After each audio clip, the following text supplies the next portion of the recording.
ಎಲ್ರಿಗೂ ನಮಸ್ಕಾರ. ಮೊದಲನೆಯದಾಗಿ ಸಮಸ್ತ ನಾಡಿನ ಜನತೆಗೆ ಮಹಾಶಿವರಾತ್ರಿ ಹಬ್ಬದ ಆರ್ಥಿಕ ಶುಭಾಶಯಗಳು. ಪ್ರತಿ ವರ್ಷದಂತೆ ಈ ವರ್ಷವೂ ಸಹ ನಮ್ಮ ಕುಮಾರಸ್ವಾಮಿ ಬಡಾವಣೆಯಲ್ಲಿ ಕನಕಗಿರಿಯಲ್ಲಿ ವಿರಾಜಮಾನವಾಗಿ ನೆಲೆಸಿರುವ ಬೀರೇಶ್ವರ ಸ್ವಾಮಿಯ ದೇವಸ್ಥಾನದಲ್ಲಿ ಎಂದಿನಂತೆ ಈ ವರ್ಷವೂ ಸಹ ಬಹಳ ಅಚ್ಚುಕಟ್ಟಾದಂಥ ಹಾಗೂ ವಿಜೃಂಭಣೆಯಿಂದ ಮಹಾಶಿವರಾತ್ರಿ ಕಾರ್ಯಕ್ರಮವನ್ನು ಹಮ್ಮಿಕೊಂಡಿದ್ದೇವೆ. ಕ್ರಾಂತಿವೀರ ಸಂಗೊಳ್ಳಿ ರಾಯಣ್ಣ ಕನಕ ಪ್ರತಿಷ್ಠಾನದ ವತಿಯಿಂದ 50ನೇ ವಾರದ ಅನ್ನದಾಸೋಹ ಕೂಡ ಮಾಡ್ತಾ ಇದ್ದೀವಿ. ಪ್ರತಿ ವಾರ ಸೋಮವಾರ ಅಂದರೆ ಮಧ್ಯಾಹ್ನ 1 ಗಂಟೆಗೆ ಅನ್ನದಾಸೋಹ ಕಾರ್ಯಕ್ರಮನ ಹಮ್ಮಿಕೊಂಡಿದ್ವಿ. ಈ ವಾರಕ್ಕೆ 50 ವಾರಗಳು ತುಂಬುವಂಥ ಒಂದು ಶುಭ ಸಂದರ್ಭದಲ್ಲಿ ವಿಶೇಷವಾಗಿ ಸೋಮವಾರ ಈ ಒಂದು ಅನ್ನದಾಸೋಹ ಕಾರ್ಯಕ್ರಮದ ನಿಮಿತ್ತ ಮಹಾಶಿವರಾತ್ರಿ ಸಹ ಬಂದಿರುವುದರಿಂದ ನಾವು ಸಾವಿರಾರು ಭಕ್ತರಿಗೆ ಅನ್ನದಾಸೋಹ ಮಾಡ್ತಾಯಿದ್ವಿ. 15/2/2026 ಭಾನುವಾರ ಮಹಾಶಿವರಾತ್ರಿ ಕಾರ್ಯಕ್ರಮದ ಪ್ರಯುಕ್ತ ಬೀರೇಶ್ವರ ಸ್ವಾಮಿಗೆ ಬೆಳಗ್ಗೆಯಿಂದ ಅಭಿಷೇಕ ಪೂಜೆ ಎಲ್ಲ ಸಹ ವಿಜೃಂಭಣೆಯಿಂದ ನಡೆಯಲಿದೆ. ಬೆಳಗ್ಗೆಯಿಂದ ಸಂಜೆವರೆಗೂ ಸಹ ಬೇರೆ ಬೇರೆ ಭಕ್ತ ಮಂಡಳಿ ವತಿಯಿಂದ ಭಜನಾ ತಂಡಗಳು ಒಂದೊಂದು ಗಂಟೆಗೆ ಕಾರ್ಯಕ್ರಮಗಳನ್ನ ಹಮ್ಮಿಕೊಂಡಿದ್ದಾರೆ. ನಮ್ಮ ಸುತ್ತಮುತ್ತಲಿರ್ತಕ್ಕಂಥ ಎಲ್ಲ ಭಜನಾ ತಂಡಗಳು ಬಂದು ಈ ಒಂದು ವೇದಿಕೆಯಲ್ಲಿ ಕಾರ್ಯಕ್ರಮವನ್ನು ಕೊಡಲಿದ್ದಾರೆ. ಇವರೆಲ್ಲ ಸಹ ಪ್ರಖ್ಯಾತ ಹಾಡುಗಾರರು.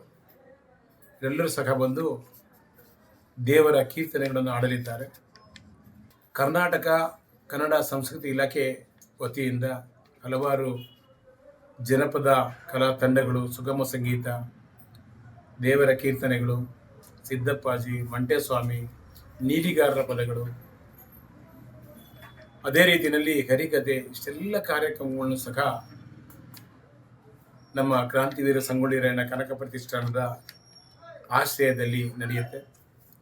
ಈ ಒಂದು ಮಹಾಶಿವರಾತ್ರಿಯ ಶುಭ ಸಂದರ್ಭದಲ್ಲಿ ಬೀರೇಶ್ವರ ಸ್ವಾಮಿಗೆ ಮುಖಸಿರಿಯನ್ನು ಧರಿಸಲಿದ್ದೇವೆ.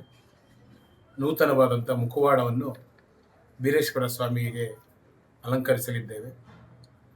ಇದನ್ನು ಕಣ್ತುಂಬಿಕೊಳ್ಳಲು ತಾವೆಲ್ಲರೂ ಸಹ ಬೀರೇಶ್ವರ ಸ್ವಾಮಿಯ ಸಾನ್ನಿಧ್ಯಕ್ಕೆ ಬಂದು ಬೀರೇಶ್ವರ ಸ್ವಾಮಿಗೆ ಧರಿಸತಕ್ಕಂಥ ಮುಖಸಿರಿಯನ್ನು ನೋಡಿ ಕಣ್ತುಂಬಿಕೊಳ್ಳುವಂಥ ಶುಭ ಸಂದರ್ಭ ಈ ಮಹಾಶಿವರಾತ್ರಿಯದ್ದು. ಅದರ ಜೊತೆಯಲ್ಲಿ ಪ್ರಖ್ಯಾತ ಟಮಟೆ ವಾದ್ಯಗಳೊಂದಿಗೆ ಬೀರೇಶ್ವರ ಸ್ವಾಮಿಯ ಒಂದು ಕುಣಿತ ಆಡುವಂಥ ನಮ್ಮೆಲ್ಲ ಕಲಾವಿದರು ಸಹ ಅದರ ಜೊತೆಯಲ್ಲಿ 16ನೇ ತಾರೀಕು ಬೆಳಗ್ಗೆ ದೇವರಿಗೆ ವಿಶೇಷ ಪೂಜೆ, ಅಲಂಕಾರ, ಅಭಿಷೇಕಗಳೊಂದಿಗೆ ಮಧ್ಯಾಹ್ನ 1 ಗಂಟೆಗೆ ಸರಿಯಾಗಿ ಬೀರೇಶ್ವರ ಸ್ವಾಮಿಯ ಸಾನ್ನಿಧ್ಯದಲ್ಲಿ ಸಾವಿರಾರು ಭಕ್ತರು ಸೇರುವ ಒಂದು ಸಾಧ್ಯತೆ ಇದೆ. ಪ್ರತಿ ವರ್ಷದಂತೆ ಈ ವರ್ಷವೂ ಸಹ ಅನ್ನದಾನವನ್ನು ಏರ್ಪಡಿಸಲಾಗಿದೆ. ಸಾರ್ವಜನಿಕರಲ್ಲಿ ಮನವಿ, ತಾವೆಲ್ಲರೂ ಸಹ ಅನ್ನದಾಸೋಹ ಕಾರ್ಯಕ್ರಮದಲ್ಲಿ ಭಾಗವಹಿಸಿ ಬೀರೇಶ್ವರ ಸ್ವಾಮಿಯ ಕೃಪೆಗೆ ಪಾತ್ರರಾಗಬೇಕಾಗಿ ತಮ್ಮಲ್ಲಿ ಸವಿನಯ ಪ್ರಾರ್ಥನೆ. ನಮ್ಮ ಬೀರೇಶ್ವರ ದೇವಾಲಯ ಟೆಸ್ಟು ಕನಕಗಿರಿ ಪ್ರತಿ ಸೋಮವಾರದ ಅನ್ನದಾಸನ ಕಾರ್ಯಕ್ರಮವನ್ನು ಮತ್ತು ಯಾವುದೇ ಕಾರ್ಯಕ್ರಮ ಆದರೂ ಜೊತೆಯಲ್ಲಿ ನಿಮ್ಮ ಚಾನಲ್ಗೂ ಸಹ ಬೀರೇಶ್ವರ ಮಲೆ ಮಹದೇಶ್ವರ ನಿಮಗೆ ಒಳ್ಳೆಯದಾಗಲಿ. ಹೆಚ್ಚಿನ ರೀತಿಯಲ್ಲಿ ಇದೇ ಥರ ನಮಗೆ ಪ್ರೋತ್ಸಾಹ ಕೊಡಿ. ಎಲ್ಲ ಭಕ್ತಾದಿಗಳು ಪ್ರತಿ ವಾರದಂತೆ ಶಿವರಾತ್ರಿ ಮಾತ್ರ ಅಲ್ಲ, 26 ಮುಗಿದ ಮೇಲೆ ತಿರ್ಗಾ ಪ್ರತಿ ಸೋಮವಾರ ಅನ್ನದಾನ ನಡೀತದೆ. ನೀವು ಹೆಚ್ಚಿನ ಸಂಖ್ಯೆಯಲ್ಲಿ ಧನಧಾನ್ಯಗಳನ್ನು ಮತ್ತು ತಮ್ಮ ಕೈಲಿ ಏನಾಗುತ್ತೋ ಸಹಾಯ ಮಾಡಿ. ಈ ಅನ್ನದಾಹ ಕಾರ್ಯಕ್ರಮ ನಿಮ್ಮಂಥ ಭಕ್ತಾದಿಗಳಿಂದನೇ ನಡೀತಾ ಇರೋದು. ಯಾರು ಶ್ರೀಮಂತರಾಗಲಿ ದೊಡ್ಡವರಿಂದ ಕಾರ್ಯಕ್ರಮ ಅಲ್ಲ ಇದು. ನಾವು ಪ್ರತಿಯೊಂದು 1 kg ಅಕ್ಕಿ, 1 ಮೂಟೆ ಅಕ್ಕಿ ನೀವು ಏನೇ ಕೊಡ್ತೀರೋ ನಿಮ್ಮಿಂದನೇ ಕಾರ್ಯಕ್ರಮ ನಡೆಯೋದು. ನಾವು ಈ ಭಕ್ತಾದಿಗಳಿಗೆ ನಾನು ಅನಂತ ನಮಸ್ಕಾರಗಳನ್ನ ಹೇಳೋಕ್ಕೆ ಇಷ್ಟಪಡ್ತೀನಿ. 50 ವಾರನೂ ಸಹ ಯಾರು ಇದು ಮಾಡಿದ್ರೆ ಪ್ರತಿಯೊಂದು ವಾರನೂ ನೀವು ಆದಷ್ಟು ಏನು ಅಕ್ಕಿ ಆಗಲಿ, ಬೇಳೆ ಆಗಲಿ, ಎಣ್ಣೆ ಆಗಲಿ, ಬೂಂದಿ ಆಗಲಿ ಪ್ರತಿಯೊಂದನ್ನು ತಂದು ಕೊಟ್ಟಿದ್ದೀರಾ. ಇದೇ ರೀತಿ ನೀವು ಇನ್ನೂ ನಮಗೆ ಹೆಚ್ಚಿನ ಸಹಕಾರ ಕೊಟ್ಟು ಇದು ನಿರಂತರವಾಗಿ ಈ ಅನ್ನದಾಸೋಹ ನಡಿಬೇಕು ಅಂತ ಹೇಳ್ತಾ ನಮ್ಮ ಎಲ್ಲ ಭಕ್ತಾದಿಗಳಿಗೆ, ದಾನಿಗಳಿಗೆ ನಾನು ಕೈ ಮುಗಿದು ಅವರಲ್ಲಿ ಮತ್ತೆ ಮನವಿ ಮಾಡ್ತಾಯಿದ್ದೀನಿ. ಧನ್ಯವಾದಗಳು ಸರ್.